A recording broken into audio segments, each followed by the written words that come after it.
This episode of the Better Every Shift podcast is sponsored by The Fire Store. Learn more about getting the gear you need at prices you can afford by visiting thefirestore.com.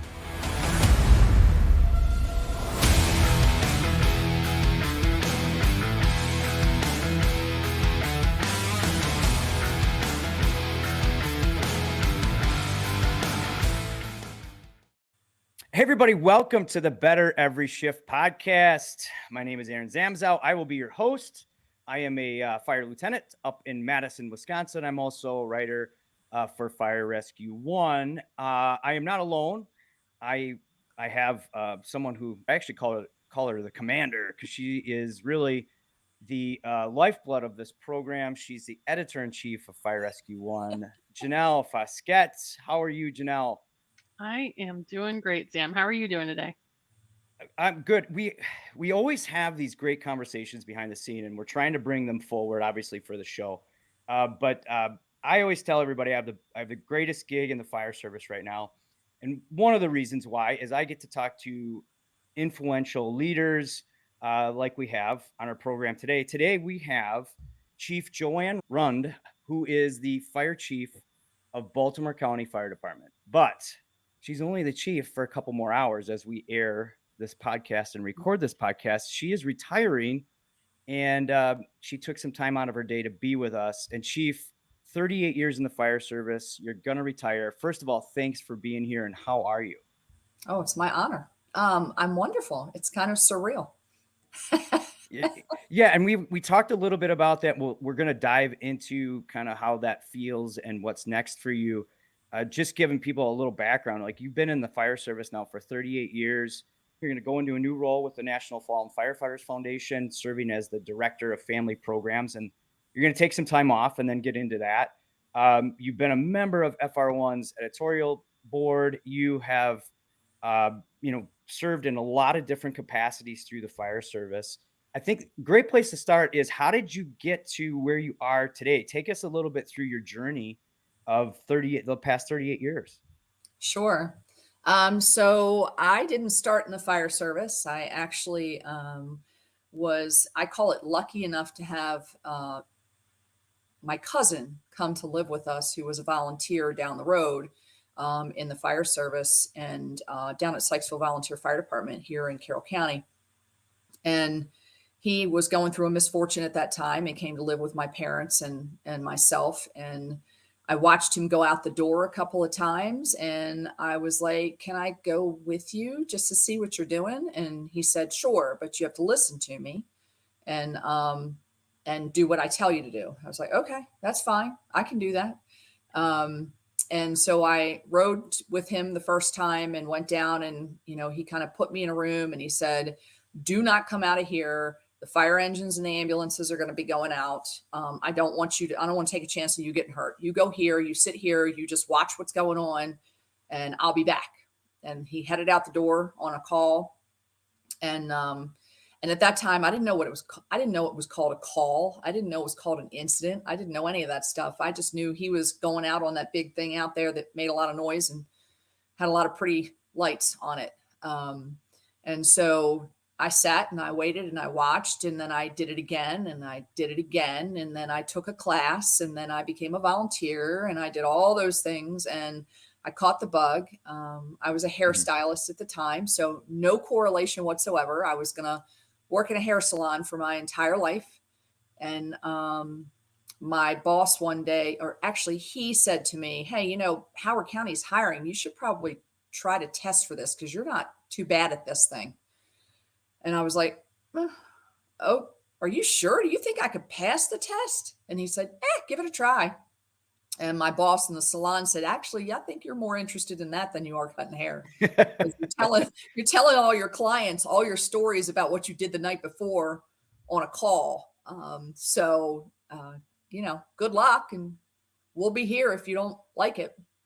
So I did. I headed out the door and I took the test in Howard County, and I was lucky enough to pass the first time. And I was also lucky to have 4 other young ladies in the class with me, which was very unusual. There were very few females in the fire service at the time.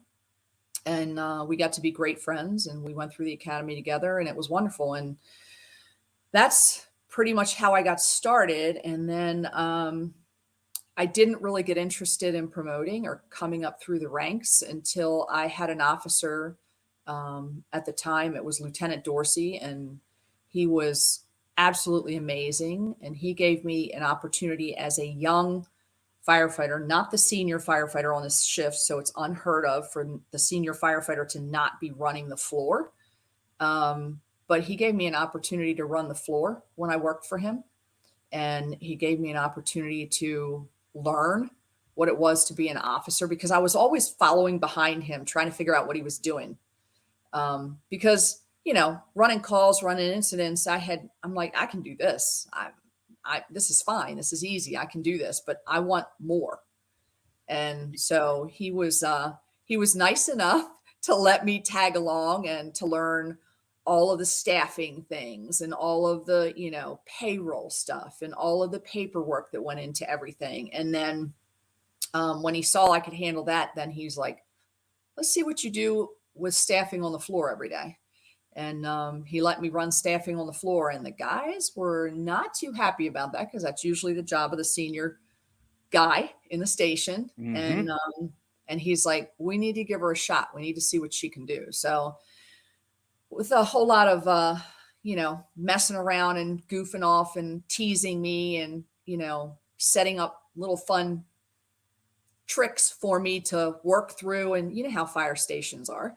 Oh, yeah. Not in a bad way. So if the guys were not doing that, then I would think there was a problem, because firefighters are kind of just the opposite of everybody else. If we're not messing with you, then we don't really Look like around. you. And Yeah, there's look around. something's going on. Something's not right. So so they would do that on a regular basis, but it was because they loved me, quite honestly, not for any other reasons, like having a whole shift full of big brothers, which is kind of how I looked at them all the time. Mm-hmm. And then I got lucky enough to have chief officers as I went up through the fire service that, I guess they saw potential in me. So they gave me opportunities. They gave me chances. They put me in different situations that would challenge me and see how I would do. I just climbed from there. But I had a plan. I had a 5-year plan that I wanted to be in every rank for at least 5 years, because I wanted to master that rank, get comfortable in that rank, and try to expand what I could do in that rank before I moved up to the next rank. It wasn't because I would see somebody in the rank ahead of me that I felt I could do better than them. It was because I just wanted to see if I could achieve that next level, because I was all about supporting my officers and figuring out the goal is to make them look good, right? The goal is to support them, and they're only as good as their team is. So it's to do the best that you possibly can to make them look good. And that was always my goal. It was never, oh, if that guy can do it, then I can do it kind of thing. It was, I want to see if I can do that. If they can do it, I want to see if I can do that. So yeah. And then you had a real selfless attitude though towards that. It sounds like it's not like I want to take their spot. I want to help support them. So the more I know about their position, the more I can support them. Yes. And then as you got that, you're like, well, I think I can do that then. Right. Yes. So it's kind of, it grew into that, Yes. developed into that. Yes. Because it's never been about me. It's always about those that I'm working with. So I had a signature on my emails, if you will, taking care of your own so they can take care of others, because it's about taking care of your people. And in my mind, it was your people above you and your people below you. Mm-hmm. So because you're a part of a team, and I've always been I played softball when I was in high school, and I was a team player when I was in high school. And I've always been a team player. So it's, you're only as good as your team, and you're only as strong as your weakest link. So by tearing somebody down, it doesn't help the team. It actually makes the team worse. So it's always been about support. And the culture, it also brings the culture down, which I think a lot of times we don't understand. So through your career, you were very selfless. you had this young grasshopper kind of approach. And then you took that into your current position.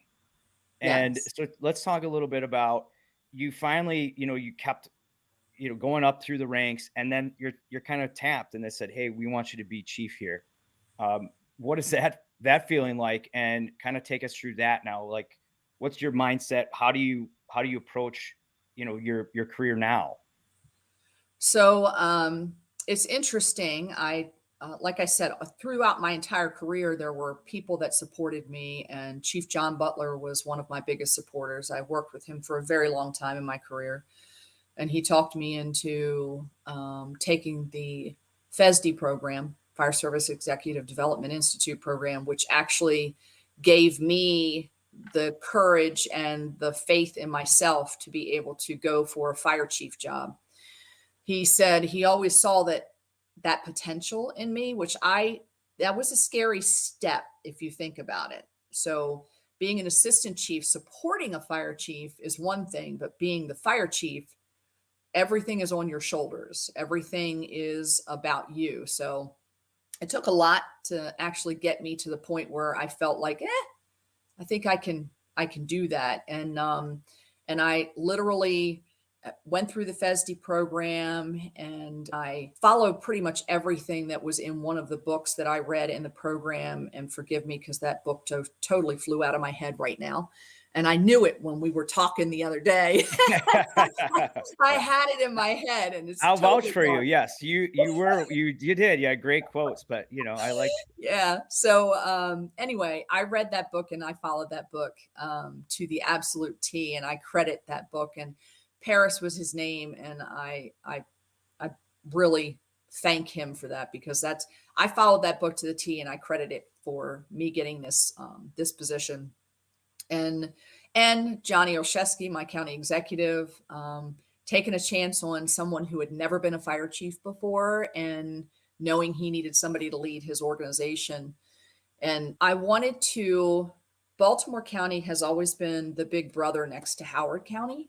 And they had always been, when I was younger, growing up in the department, I always looked at them like, wow, look at the things that they're doing. And then there was a period of time when they went through what's called a RIF, a reduction in force, and they kind of went underground. And you never really heard much about them, and you never really saw much about them, or all of a sudden it just kind of went quiet with them. And so I started thinking about it, and I'm like, I need to bring them back out. I need to bring Baltimore County back up to where they were before. So that was my mission when I actually got chosen as fire chief: figure out what they need and get them there again. So I went around and interviewed and sat with every shift, every station. It took forever when I first came in. Yeah. Quite honestly, it took about 6 months, because there's 54 fire stations in Baltimore County and over 3,000 firefighters. So it's a pretty big department when you think about it nationwide. That's a really big combination department, and it's very unique. The career firefighters are not in the same fire station as the volunteer firefighters. They're separate fire stations. Careers in one station, volunteers are in the other. So there's 29 volunteer stations and 25 career stations. And so I needed to orchestrate getting to the volunteer stations when the volunteers were available, when they could meet with me, because they have lives, they have station or work, and then they come to do their station duties, and they come to do everything at the fire station. So most of my time with them was in the evenings and weekends. It was quite interesting to learn. And each fire department has their own culture. I've learned that too. That was an interesting piece to learn. Was each department has its own personality, its own culture. It's kind of like its own world, if you will. And it was very interesting to learn all of that compared to what I had grown up over in Howard County and what I had thought Baltimore County was. To compare those three things, was very interesting. But So you mentioned, each kind of station has its own culture. Yeah. Obviously, there's a difference between the full time and the and the volunteer, what's going through your head? What's that biggest first challenge that you knew you needed to overcome? Well, this fire department, Baltimore County, is a very personality driven, strong, tradition focused fire department. So the very first thing I needed to do was work hard to try to rebuild that trust in that fire department, because it was lost when I got there. And there was a huge negative vibe of not being able to trust the command staff. So my very first goal was to rebuild that trust in the command staff, which can be very difficult. And it was very interesting to say the least. And I did my best to rise it up and get it to where it needed to be, and work hard with getting that trust rebuilt. Before I left, I was lucky enough to, promote 2 brand new assistant chiefs, and get to work with them. And the department believed in both of them. They had a very good trust built within the fire department. So I was able to get the 2 of them into a position where, the department could continue to move forward. Now we lost a lot of institutional knowledge in that time, because there was anytime a new chief comes in, there's a transition period, right? Where people are like, this is just not for me anymore. I'm going to move on. I don't know that I can do that. I don't know that I'm ready for this change, because change is huge in the fire service. We don't do very well with change. We want it, but we don't do very well with it. And, and I was coming in as a change agent in Baltimore County. And quite honestly, the first change agent in a really long time, because there were 2 interim fire chiefs between myself and the previous fire chief, which had been the chief for 19 years. So it was a pretty big deal. And I knew that, and I didn't take it lightly at all. And I knew that it was going to be a huge challenge, because the very first thing I needed to do was get them to believe that I was working for them, and to get them to understand that that's who I am. How did you rebuild that trust? What were the first steps you took there? Trying to take some of the things that they had asked me to do and actually bring them to fruition. So that was one of their biggest things, was they would be asking for something to happen. One of the last things that I worked on really hard was to get their uniform policy to where they wanted it. And what I mean by that was they were only allowed to wear white shirts or blue shirts, and they weren't allowed to wear polos. And a polo can look nice if you keep it neat, you don't allow it to get faded. So there's ways that the more casual uniforms can actually look nice and still be doing really well with, serving the public. So the goal was try to find that balance and get them those things that kind of made them feel good about themselves, and to work with that, to build trust in the discipline system again. There was a lot of mistrust in a lot of different things. One of the areas that we worked very diligently on and we were very successful with was the apparatus was falling apart. And so one of the first focuses that I had when I went in was, let's get this fleet rebuilt. And we replaced every frontline unit. Literally, by the time I left there, every frontline unit was replaced. The last 3 trucks that are being replaced will go in. They'll go in service this month. I won't be there to see them there, but the last 3 trucks that needed to be replaced will go in service this month. We have replaced the ambulances 2 times since I've been there. We've replaced the EMS supervisors' cars 2 times since I've been there. And that was unheard of. They would have those vehicles for 20, 25 years easily. But now they have a fleet rotation where they're going to go out of service in the NFPA standard timeline and in the timeline that is recommended for those pieces of apparatus, which was huge. Absolutely huge. Yeah. So now I'm a chief listening to this, and my question goes, how did you get that? Well, the very first thing is you have to prove your case, right? Yeah. You have to show that not only to your supervisors, but to the public that this is needed and why this is needed. And before getting there, literally the floorboards of the apparatus were rusting out. So they would have to put patches on the floor of the apparatus so that their foot wouldn't be going through the base floor of that apparatus. So just kind of showing the the citizens, showing the those that are above you in the government, these things have to happen. These firefighters can't operate like this. They can't go down the street like this. It's not safe. And building that case. One of the last things that we did also was extending the type of cancer testing that we're doing with the firefighters, and their contract will get approved this month through county council. And we did that through a grant. And that's the other thing, trying to find funds other than within the funds of the confines that you currently have, right? Thinking outside of the box. How can I fund this without tapping the government budget even more? Yeah. And yep. And keeping the citizens in mind as you do that. It's Yes. almost, you need to educate as you go, Yes. those above and around you, and then also then work to solve the problem on your end as well, right? Yes. Kind of meet them halfway. Perfect. So retirement is a matter of hours away, really? Yeah. Now, everything you just talked about, you've also, you were there during the pandemic.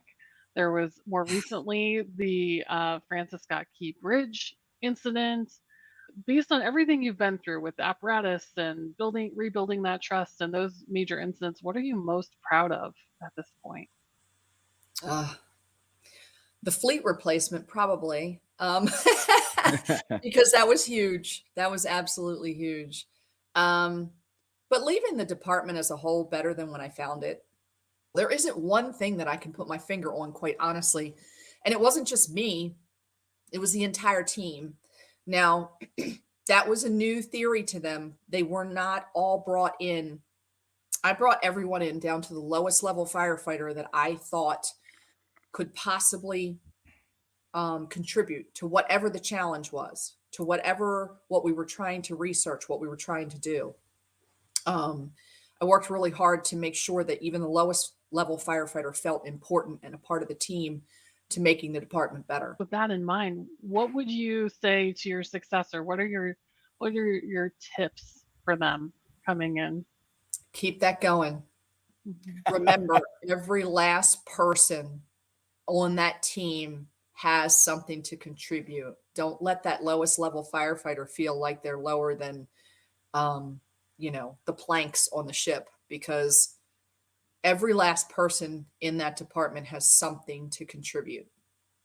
And one of the things that I did also, I would meet every rookie class, and I would go in and I would literally shoo everybody out of the room and have a conversation with every one of those rookies. And I'd say, what'd you do before you got here? And then they'd explain. And then I would connect what they did before they got there to what they're going to be doing now, and how they can take that background and contribute to the fire department in some form or fashion. Like construction is a perfect one. Someone who worked in construction, they have a great contribution to fire departments moving forward, because they can look at the construction and tell the firefighters, all about it, like every ounce of whatever it is that they used to know. And someone may not know that. And that's going to make them stronger, and that's going to make them better. What would you have said to yourself coming in from the hairstylist world? Oh, get ready, girlfriend. Hold on. What's the connection to hairstyling? Yeah, what's the connection? I know, actually. I know. So the connection to hairstyling is building relationships and actually keeping those relationships healthy, keeping them motivated in understanding how they can contribute. Also, the chemicals that you learn in the hairstyling world can be correlated to hazmat. You could just probably take different pieces of it from all different angles. Because reading people too, you really learn how to read people when you're in a service industry like that. I mean, that I think goes a long ways, not only in providing service, but then in leadership, right? So, One thing though, not to cut you off, but of course the firefighter within me needs to go, okay, you just had a fairly, we'll say a significant incident with the bridge incident there in Baltimore County. Mhm. Go through that a little bit. So, Sure. where were you when that happened? Take us through the response, and then just, you addressing the department and everybody because of that. Sure. So the Francis Scott Key Bridge was the last large incident that I had in Baltimore County. It's interesting because I started with a bang, right, with COVID, and I Yep. ended with a bang with the Francis Scott Key Bridge. And my county executive made sure I knew that when he came to congratulate me and send me off with well wishes. Um, and I got the privilege and also the dismay of waking him up at 2 o'clock in the morning to let him know that the Francis Scott Key Bridge had just collapsed. And both of us had the same reaction when we got the phone calls. So we have what's called an administrative duty officer that works up in our 911 center. And essentially, they're the liaison between the fire department and the 911 center in Baltimore County. The 911 center is its own entity. There's a chief that runs the 911 center. They're nor fire nor police, but they run dispatch for fire and police. So they're a separate entity. So we have a liaison up there for the fire department. We have a couple of them, and we have a medical duty officer up there as well to kind of make sure that our ambulances flow through. And the ADO's job is also to reach out to the fire chief or one of the command staff officers to let them know when there's a major incident. Or I requested that I know every time a firefighter was hurt. I didn't care if they weren't going to the hospital or they were going to the hospital. I wanted to know every time one of my people were hurt. So ADO reached out, called that morning, and said, "Hey, Chief, I just want to let you know we have and at that time it was a cruise liner that had hit the Key Bridge, and we have 13 people in the water, and I just want to let you know." So I took the phone call and I was like, yeah, because you're 2 o'clock in the morning, you're half asleep. And I hung up and I'm like, did I just dream that or was that real? So I Right. called them back and I said, can you repeat what you just told me? And they're like, yes, ma'am. We have a cruise ship that just hit the Key Bridge and we have 13 people in the water. So this is real. Like this cruise ship really hit the Key Bridge. And I'm asking them this. Yeah. The Key Bridge really just got hit by a cruise ship and we have 13 people in the water. Yes, ma'am. Okay. Has anyone been dispatched? Yes, ma'am. Okay. So units are on the way. And I'm trying to piece this into my brain right now. What's my next step? And of course, my next step was I got to call my boss. The Key Bridge doesn't get hit every day, and nor do cruise liners hit the Key Bridge every day, nor do we have 13 people in the water every day. So, and of course, it was active Annapolis time with sessions in and everything else. So I had a feeling he may be down in Annapolis or have had quite the evening in Annapolis with, hearings and all that kind of stuff and testifying and all. And so I had that in the back of my head. I got up, walked out into our kitchen and called him. And he knows if he gets a phone call from me in the middle of the night, because I don't call him for just anything. If it's a incident that I think he needs to know about, but I don't need to wake him up and bring him into it, I send a text message to a critical group. And it's that. So he knew when the phone was ringing and it was my name that something's not right. So of course I told him, and he's like, "Oh well, Anne Arundel County and Baltimore City, that's pretty bad for them." And I said, "No, sir, it hit on the Baltimore County side, sir." And he went, "Oh wait, we do have part of that bridge, don't we?" And I was like, "Yes, sir. This is the Key Bridge, connects Baltimore City, Anne Arundel County, and Baltimore County." And because he was trying to process as well. And he's like, "Okay, what's our next steps?" I said, "I have units on heading to the scene. I don't have an update yet. I will let you know when I get an update, but I can tell you that I'm getting dressed." And he's like, okay, all right, let me know. So I reached out to my PIO. I called him. He's like, Chief, they're not going to be on this until the 6 o'clock news. No worries. And I said, no, you don't understand. We have a bridge that was impacted by a cruise ship. The Fire Store, equipping protectors with passion. Every decision we make as a company is about you, our customer. We wouldn't be where we are today without you, and we don't take that lightly. We understand that having the right gear can mean the difference between life and death. Our goal is to get you the gear you need, when you need it, at prices you can afford. Visit us at thefirestore.com for everything but the truck, and shop our family of brands, including Streamlight, MSA, Lion, Fleer, and more. Now let's get back to the show. Okay, so Chief, you've gotten a little briefing. You've briefed your boss. You're mobile, right? You're at this point. Are you listening on the radio? And what's your first call then? And what's your next move? Yes, I was listening on the radio. I'd already been in contact with my chief officer that was heading in that direction. We had made contact, and I'm heading in that direction, but you do what you need to do, and I'll just let you know when I'm there. Baltimore City had already arrived on location, established command, and they were running with it. So essentially, by the time my team got there, because of where the location of the key bridge is, where our boats are located, and where our team is located, Baltimore City could shoot straight out and be right at the key bridge very quickly, whereas it takes us a little while to get there. So Baltimore City established command and maintained command the entire time. And then my team and I just contributed and assisted, and I just filled resources as we were needing to fill resources. They'd ask for them, and we get them. I made sure one of my command officers was attached to the command officers in Baltimore City. And, we had a joint command. And then, of course, when Maryland beefed up their command staff over on the side with an integrated chain of command and an operational command all the way out to the national level, that became very interesting. That was really, really cool to see come together.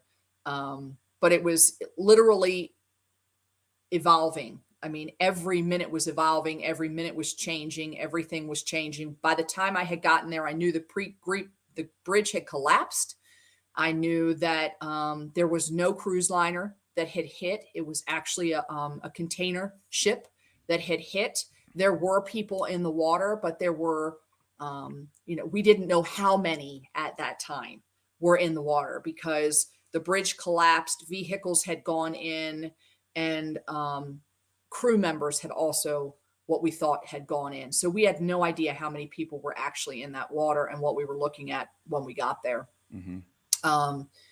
But I had Marine units on scene. They were mostly volunteer because we do not have a career Marine unit in Baltimore County. The interesting thing is I've been working on that career Marine unit from the time that I arrived in Baltimore County, when I realized we didn't have one, because we will have one of the largest ports on the East Coast that bring in the ROLOs, which are roll on, roll off vehicle ships. And they come in and out of there quite often. And Trade Point Atlantic is building out more and more and more and more and more, which is going to become a larger port. So I knew then when I got to Baltimore County, we had to start working on that right away.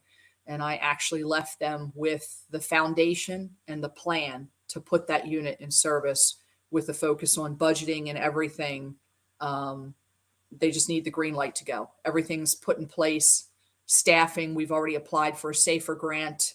They're working on a grant with regards to all the training and everything that's needed on that. So that's all there for the next fire chief to just carry forward. There's not a whole lot of work. Just, you got to look at it, read it, understand it, believe in it, and then move it forward.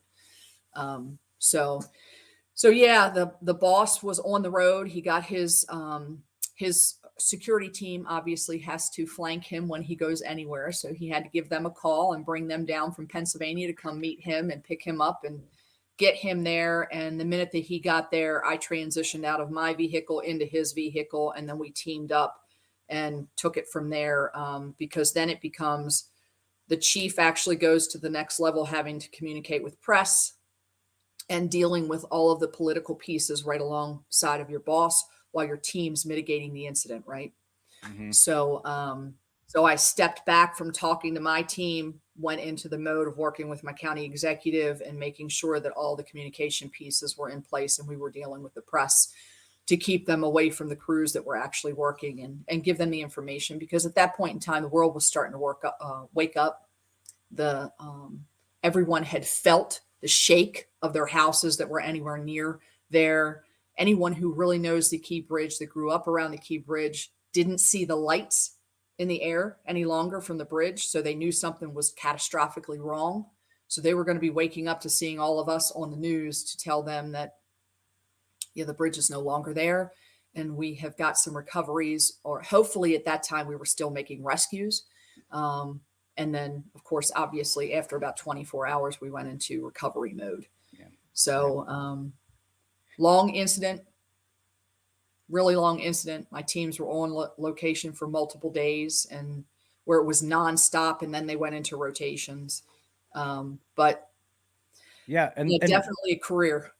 yeah, it's obviously, you know, that's a career call, but you know, when you look back now, you're you know, hours away from retiring, looking at that incident, does that kind of give you a little bit of pride about, hey, this is how my team responded, we were set for this, Yes, and you even have the next step ready for, like, hey, if this ever happens again, we got the budget in place.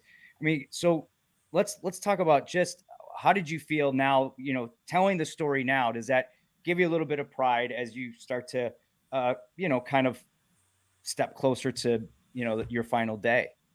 absolutely. So, the one thing, Baltimore County has incredibly talent, like all of our departments do, right? Incredibly talented people that work there and passionate about what they do and dedicated to what they do. And the volunteers were working nonstop around the clock to staff those units. They knew there wasn't a career unit to be coming down there to help them, but there were career firefighters to be able to help them land based to get them whatever it was that they were needed while they were operating on the water. So incredibly talented firefighters and special units personnel. I, you know, I was honored to be their fire chief, even if it was only for 5 years. 5 years is actually not a bad tenure for an outside fire chief to come in and to run a fire department of that size with that complexity is absolutely huge. So I'm very proud of that, but I'm more proud of them because they were phenomenal and they did amazing. They didn't question, they just did it, which is what we do by nature, right? So I'm very proud of them. The team that actually worked really diligently on that Marine unit project, I mean, dedicated from day one, really disappointed when they got a kind of a stop mode when I said that I was going to retire. The administration obviously said, well, we're not going to make it to the finish line on this. Let's see what the next fire chief has to say. Yeah. Um, Yeah. but all the groundwork is there. And of course, all they're worried about was what happens now? Are we going to lose this Marine unit? And I'm like, I can't tell you what's going to happen because I don't know what's going to happen, but I can tell you, you guys did an amazing job. All the work you've put behind this. We definitely sold the need to the county. The Key Bridge put the ribbon on the gift. Here's your Not platter. planned. Here's your Um, platter, right? Like, yeah. here it is. Like, here's evidence that we need this. Yeah. Yes. Um, Yes. Chief, when's it gonna hit you? And has it yet that you're retiring?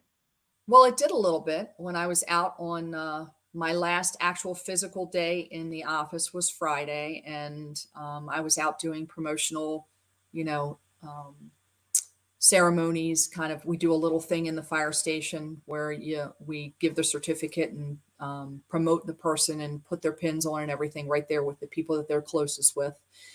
And the units were going out of the station, and all of us kind of get chills whenever the units go out of the station and the siren goes off and you see the lights going down the road. I still do. It's never gone away. Once it gets in your blood, you know it's there. And I thought, this is the last day that this is my fire station. Like, this Mhm. is Monday's the last day that it's my fire station, but this is the last day that these units go out, and I'm their fire chief. I'm going to be one of their retired fire chiefs after today. It'll always be my fire department, just like, your fire department's always your fire department for the rest of your life. Like Howard County is always my Howard County Fire Department. But it's the last day that you're contributing to what's happening there. And that hit me on Friday. It'll hit me even more when I hear about a big incident that they're on. I mean, we had a lot of big things happen while I was there. They had the first 8-alarm brush fire. We had COVID. We had several building collapses with near misses with my firefighters. And we had the Key Bridge. So a few of the people that used to work with me in Howard County were like, wow, we didn't have any of that over here in Howard County. Yeah, right. Yeah. We won't say what Knocked the it first all word out of in that 5 is. years. Yeah. Right. Yeah. But it's great that So you get to, you're kind of able to reminisce about them and take pride. And I love the fact that you're more, I guess, thankful for having the opportunity yes. to serve all those wonderful firefighters there. And I think that's a testament to just how good of a person you are. But your service isn't going to be done. So let's talk. Let's switch hats a little bit here. Hold on. I'm actually going to do it for you. I love this. So if you're just listening to Literally the switching podcast, you're missing out if you're not watching video, because you're going to retire. We talked about the pride you instilled in that department. Now we're going to your next role. Can you explain what's next for you? Yeah, so I was blessed to be asked to take the role of Family Programs Director with the National Fallen Firefighters. I have been working with this organization for over 12 years as a volunteer, doing advocacy work with them. And, I was the state lead advocate director for Maryland, and then they saw possible potential in me again, and they asked me to be the Region 3 director, which is the FEMA Region 3. And so I was the advocate manager for over all those states, Region 3 advocate manager. And I did that for many, many years. I just handed that off, as a matter of fact, last month. So I did that for close to 12 years and managed all those states and the advocates. And the goal was get our programs out to as many fire stations as we possibly could to educate our personnel to try to reduce the line of duty death. Every time I go out and teach, I would say, please put me out of business. Yeah. Please give me a reason to not have to come teach you this class. That's the goal. The goal is put me out of business, retire me so I never have to do this again, because then that means we're not burying any more firefighters. And that's the mission of the National Fallen Firefighters, is everyone goes home. And it's kind of interesting because when I was in Howard County, we experienced our first line of duty death in my career. And it was very hard to see because we had everyone goes home on every piece of apparatus in every single fire station. And I started noticing the firefighters taking everyone goes home off of those units because everyone doesn't always go home. Yeah. And they couldn't look at the sign of everyone goes home anymore because Nate wasn't there and he didn't go home and we lost him. And so I had to explain to them that I understand how you feel and this is part of the mourning process, but we have to always have that goal. We always have to have that goal. I understand that you believe that it's not true. I understand that, but you should never lose that as your goal. For every time you as an officer take your crew out there, that everyone goes home with you after every incident. That should always be the goal. So that's the best way to honor Nate and those that we lost. Right? Correct. And yep. But in the moment, it's tough to realize that. It's very hard. Totally understand that. Yes. And you have to allow your people to go through that stage. That anger stage, right? Because it's all stages of mourning.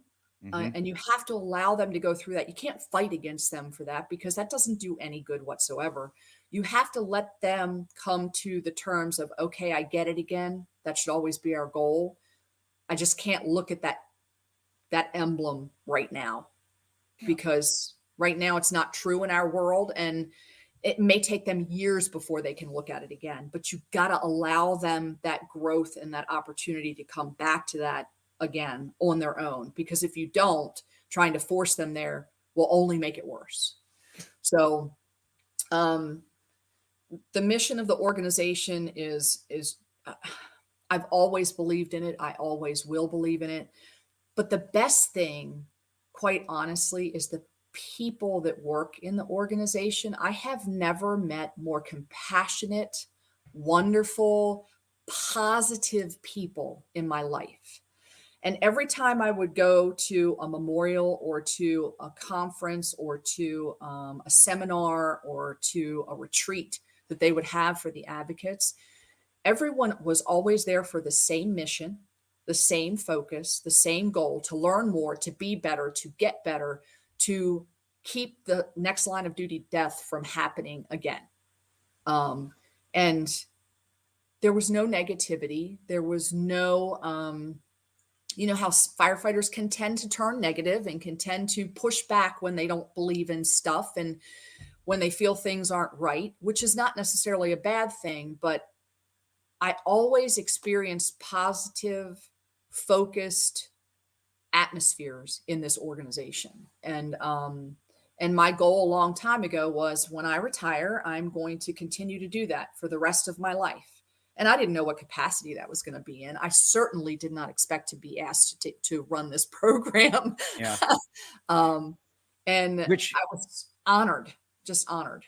well, in this program, which we had Victor Stagnaro on, the new head of the NFFF, and he had said that because of the way that the cardiac bill, the heart and lung bill, now the cancer bill, Yes. PTSD bills, that number, unfortunately, is line of duty deaths is going to grow a little bit, because that now cancer is included, and suicides are included, and of course the cardiac and lung bill.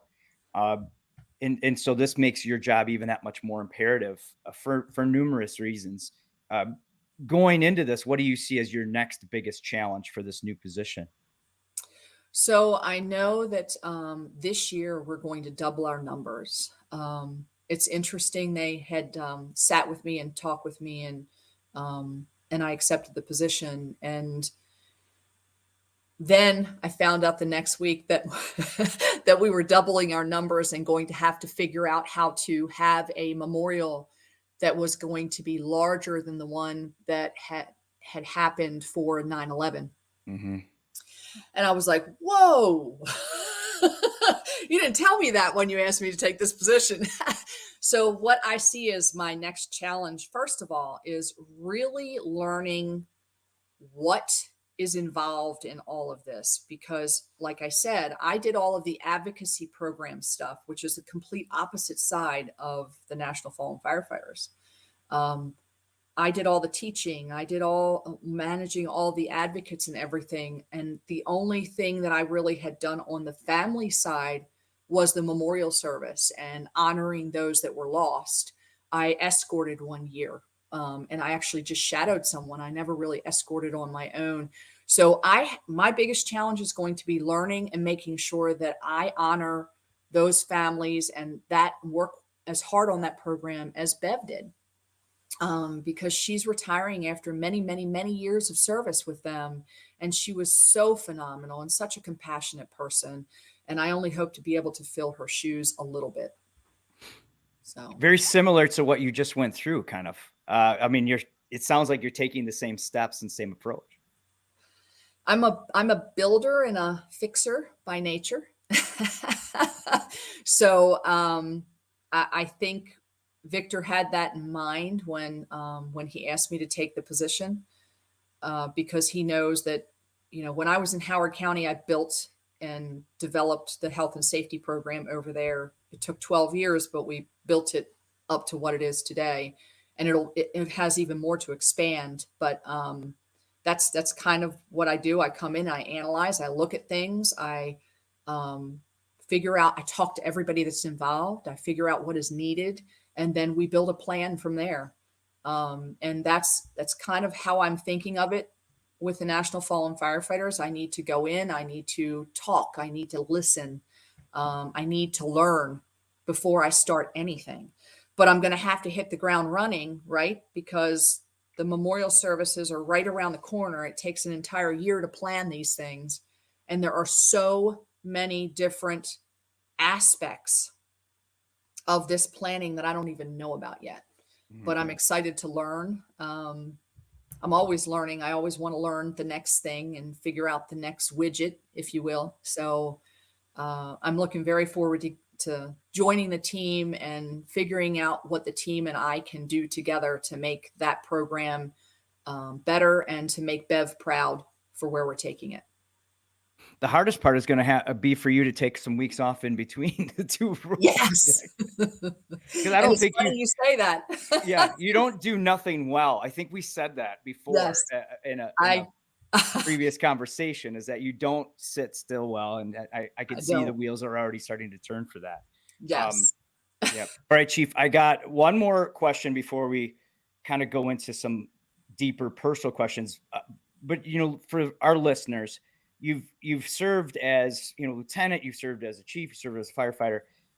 If you were to go back and talk to your younger self, give me 2 things that you would tell your younger self that we can transfer on to our listening audience. So one thing that I did was focused in one aspect of the fire department, which was health and safety, right? And the one thing I would tell my younger self is, don't just focus in one area, become well-rounded. If you want to become a chief one day, learn every aspect of the entire department, both operationally and administratively, and put yourself outside of that box. Expand your horizons, get yourself in the uncomfortable zone. Because that was one of my biggest challenges when I stepped into a chief role to oversee everything. There were areas, now I operated in 3/4 of the areas of the department, honestly, but not where my 5-year role was to get comfortable in the role before I moved to another one. Not in that aspect, only to kind of dabble. The 2 areas that I stuck with were training and health and safety. And I should have gotten into logistics. I should have gotten into the administration piece of it. I should have gotten into all of those different areas and really sunk my teeth in and got to know them and got well versed in them, because I believe that makes you a stronger chief. Now, I was very lucky. I had some great commanding officers, and we all had the teamwork aspect. So I learned on my feet. Yeah. Yeah. I built and from other people. Yep. Yes. And from great other people. Yep. Yes. I built the plane as we were flying it. Yeah. Nothing wrong with that, though. Sometimes that sticks, right? A little bit better. Absolutely. Yeah. Absolutely. What's a second thing what's the second thing you would tell your younger self? To believe in yourself a little bit more than I did. I'm never good enough in my mind. I can always be better. And believe in the things that you do well, and be honest with yourself that it's okay to give yourself credit for something that you did well. There's a balance, right? And I don't give myself credit for stuff. I don't, it's my team that does it. It's not me. And it's okay to take credit. Yeah. It's one thing that I've learned. So, and have you? No. I don't listen to myself well either. Yeah. Yeah. Well, let me then be the first to thank you for your 38 years of service. And thanks for being on the show and sharing that with us. And hopefully when people listen to this, if you ever see Chief Joanne Rund around, you'll say, Chief, thanks. You did a great job there, or you're doing great with NFFF. Thanks for being here. Because it's wonderful people like yourself that keeps the fire service improving and getting better, which is what we're always talking about here on this program. So Chief, thanks for taking the time on your last day as officially as the chief there in Baltimore County. I got to say though, you're not done yet, because we like to throw a couple of different questions or a couple questions at the end that kind of dig a little deeper into just some personal things. Okay. And we call them hot seat questions. And Janelle, since she tries to keep me on task, she's going to start them. Tries to keep me on task. All right, Chief, what is the biggest challenge you see facing the fire service today? The biggest challenge facing the fire service today is dealing with mental health. We have never accepted mental health very well in our profession. And the fire service has really got to get out of its comfort zone and acknowledge that it exists. The one thing that I don't want to see is to us become like the military did and have to really play catch up big time from all of their warriors back in World War II and World War I. I mean, they went through a huge push to try to get them the support that they needed. But it was already so far gone. And I just don't want that to happen to us. We're starting to acknowledge it. We've got to really embrace it and provide the resources that are needed for our people, because it's coming. And we've already lost so many from suicide. And I just experienced a scare recently with one of my firefighters in Baltimore County, and Baltimore City just lost one. So it's there. And if we're not careful, it's going to hit us again. Even worse than what it is. Yes. Already. Yeah. Chief, we talked about a lot of the challenges that you have overcome, throughout your career. What would you say is the biggest challenge you've overcome, let's say in the last year? Keeping myself leveled. When you're taking a department through change, it's a difficult job, and it's difficult to not take it personally when things aren't going down the path that you want them to go, or you think that they need to go, when people are really pushing back at you. Knowing that for the good of that department, that's where it needs to go. That's what needs to happen. An example is safety officers, a department that has safety officers that are only part-time safety officers, but their full-time position is something completely different. And knowing that department needs those full-time safety officers, but that department is pushing with every ounce of its being against you from instituting those safety officers, not taking it personally. It's a change, and it's hard. So I have a hard time not taking things personally, because I give my heart and soul and every fiber of my being to trying to make change in a positive, productive way. And it's hard when you can see the picture, but others can't. Mm-hmm. And not understanding that, all right, you got to get the message to them in a little different fashion, and figuring out how to work that through without feeling like a failure, if that makes any sense. Not taking it personally as a failure. Yeah, absolutely. So Chief, who has been the biggest positive influence in your life? Well, I could probably do a personal and a professional. My husband is my biggest positive influence in my life. He's there for me. He's my best friend, my soulmate, my absolutely everything. And that poor man has put up with so much. Literally, for me sleeping in my office for multiple nights in a row, and not being home, our kids are grown, thank goodness, because I couldn't imagine him trying to go through his wife being a fire chief while kids were in school and all that kind of stuff. But just holding up the fort. And he calls himself the cabana boy at home, because he's literally the do all be all, get everything, make dinner, do the laundry, take care of everything, because I'm off living my dream, and he supports me in every aspect of that. And professionally, I have a best friend that I have worked through my entire career with. Him and another guy, we called ourselves the Three Musketeers on Truck 7 in Howard County. And I took him with me to Baltimore County, Ray Norris. He was my executive officer in Baltimore County. He keeps me level-headed. He's the only other man in my life that that essentially can sit down and let me argue out what I need to work through in my head and help me see reason. Um, and I call him coach for a reason, because he coaches everyone. He can read people so much better than I ever could. And I brought him because he's my lifeline into Baltimore County, because we work so well together. I would give my life for him.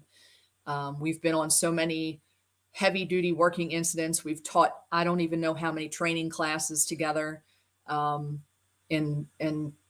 he believed in me enough to come into the health and safety world in Baltimore County. And he was never had an ounce of safety in his world at all before I said to him, will you come and be my battalion chief in health and safety and help me continue to build this? And he didn't hesitate whatsoever. And he knew that I would be a pain in the butt to work for, because I am a pain in the butt to work for. When I get a vision of something and I know it needs to be a certain way, I just don't stop. I just keep driving and driving and driving and driving and driving until I can get it there. And he's put up with me through that entire career and kept me level-headed. And I could never thank him enough. And I mean, there's just endless amounts of officers that I've worked with. Chief Dorsey was the very first. I call him chief because when he retired, he was a chief, but he was a lieutenant when he gave me my first chance. And that man believed in me till the last day that he worked and he retired, and gave me every opportunity that he could to expand and grow and do things. So there's just so many people that I could thank and that had such an influence on my life. You know, one is a hard thing. Right. Yeah. But I think that's a testament to just, your career too, because you had said you're one of the things that you need to work on is just to give yourself more credit. And I think when you have good people around you, they help to do that, right? They build you up like that. Yes. Yes. And quite honestly, if I might, when I became fire chief, right? I became fire chief after Tricia Wolford became fire chief in Anne Arundel County. And then Tiffany Green became fire chief after I did in Baltimore County. And for a short snippet of time, we had Christine Yulhorn in Howard County. So Maryland never had that before, 4 women chiefs. And it was all in sequence, like Christine and then Tricia and then myself and then Tiffany. I mean, all in sequence, all of us were there. And there's a picture of all 4 of us standing together. And of course, that'll never happen again because Christine retired and then now I'm retiring. And I think Trish will go forever. And Tiffany aspires to hang on a little longer too. So, but to have that empowerment around you and that support system around you, we still communicate with each other. We still support each other. And I told them they were not happy with me when I told them I was retiring. And I'm like, but it's for a good reason. You'll understand when I can tell you, I swear. Right. And they were like, we'll table that conversation for later. Right. Yes. Yeah. Yes. Yeah. Well, so I actually have 2 questions. I'm going to throw a bonus question in here because my inside sources wanted to know this. Are you a better grandparent or fire chief? Oh. I have to give my husband the credit for the better grandparent. But that's a tough one. But my grandkids are my world. So I would have to say a grandparent. Okay. Yeah. Especially now because you're retiring. That's kind of part of the Yes. next phase, right? So we'll Yes. give you that. And speaking of better, one of the final questions we have for our guests, and which brings us all back to the entire root and mission of the podcast is, Chief, how are you and what are you doing to get better? Well, I'm going to learn and expand my horizons by taking on this new role. That's one thing. But I'm always looking to read the books that our firefighters write, right? Because that's their stories. That's what they've gone through. That's their background, their history. So I'm always looking for new things like that. I'm always watching out for how I can contribute to make things better, because I don't like, I think I said earlier, I'm never good enough. I always want to be better. And I always feel like I can contribute to make things better. So the next thing is to figure out how we can make family programs better. I don't know how I'm going to do that, because Bev did a pretty good job. Yeah, She did an yeah. amazing job, and it's a great thing, but just keeping it at her level and then maybe taking it to the next level. Well, and you're living your example of, the example of getting out of your comfort zone, which obviously, when you embrace that kind of mindset, you do improve. And behind me is actually that same slogan. It's nothing good ever comes from comfort zones. So Right. I applaud you on that, and thank you for your 38 years of service. Congratulations on your retirement. Thank you for spending your one of your last days in office with us here, and transferring on the lessons and your story with our listeners. Speaking of our listeners, you don't have to just listen. You can actually watch, switching hats in this case, but you can watch us on our YouTube channel. You can go to firerescue1.com. We have a banner for Better Every Shift podcast. You can email us at bettereveryshift@firerescue1.com. We love to have questions and comments. If you think we're on something or onto something, we want to hear all those different things.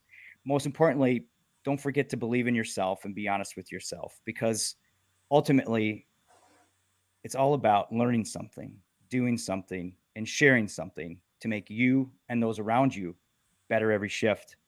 Congratulations, Chief. Thanks for being here. Thank you all for listening. Until next time.